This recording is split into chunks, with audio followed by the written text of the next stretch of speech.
What's going on, everybody? Nicholas Moreano here.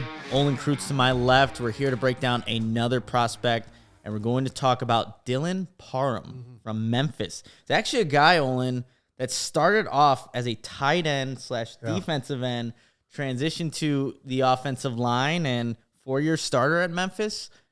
Dylan Parham, what do you like? Dylan Parham, you just mentioned what you like about him when you turn the film on. You see a guy who he has tremendous athletic ability and mobility. Like his ankle bend and his hip bend is off the charts, really. I'm sure he measures as that just by watching his film. And we talked about Tyler Linderbaum and Tyler Smith about how they're agile, mobile, and hostile. Well, Parham is agile, mobile. He's not hostile enough for me, which brings me to the point of, is he strong? That I don't know. But if you're talking about you're moving to an outside zone scheme, and an outside zone scheme, Nicholas, they talk about hat speed. And by that, they mean for offensive linemen, can you get your hat outside the defender towards the outside zone play? Can I get my hat over there? This guy has tremendous hat speed now. He can get his hat outside someone's shoulder, and his athletic ability, a lot of people projected him and his size to the center position, right? And he's just he could do everything they would want him to do at the center position or even at guard. He'd be a smaller guard. He'd be on a smallish side. But as far as getting the outside zone game, getting to the edges, having a guy with athletic ability, say you want to run a screen, get him out there, get him running, get him moving. We heard Ryan Post talked about early in this offseason, we want to get more athletic at the offensive line. You get Dylan Parham. You just got a lot more athletic on your offensive line. And you mentioned kind of like that play strength is something they need to work on. But getting into an NFL team, is that something that can maybe project where that can substantially get better if you get into, an NFL kind of facility and get that training and the kind of like conditioning and stuff like that? Yeah, it's a great question, right? Because we don't know, me and you, we don't have access to his strength coach.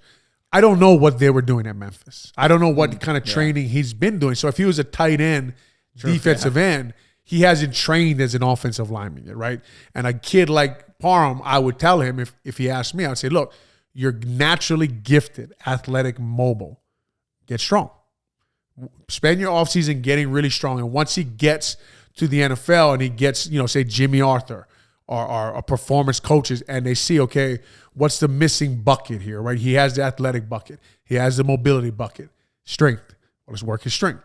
And let's see what that does to his game. So, yes, in short, the answer is yes, but you don't want to take too much away from being athletic and mobile. But he can definitely work on that. He'll definitely, you don't have to go to class anymore once you get to the NFL. True. So you just eat a lot of food, you get strong, you get big, and now you got yourself a guy in the middle who has everything you need in an outside zone scheme. And now only he did play right guard, left guard. He actually played, I think, left tackle, right? Yeah, I believe it was either left or right. I think you're right. Yeah. Right, yeah. So he's got some versatility to him, but in the NFL, ideally, like again, projecting there, takes those steps that you want to see.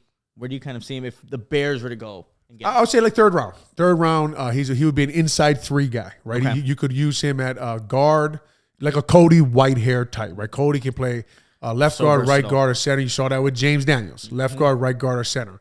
So that kind of guy, again, why would the Bears need him? Well, because the Bears need to put more talent in their room. They need a talent upgrade, and they need to make everybody in the offensive line room extremely uncomfortable about their job, right? Because, look, you're not coming here. You do not have this job. We brought in all these young guys. Your ass better be working. I like that. Make people feel uncomfortable. It usually brings out the best in people. Make sure to click on the next video to see the next prospect.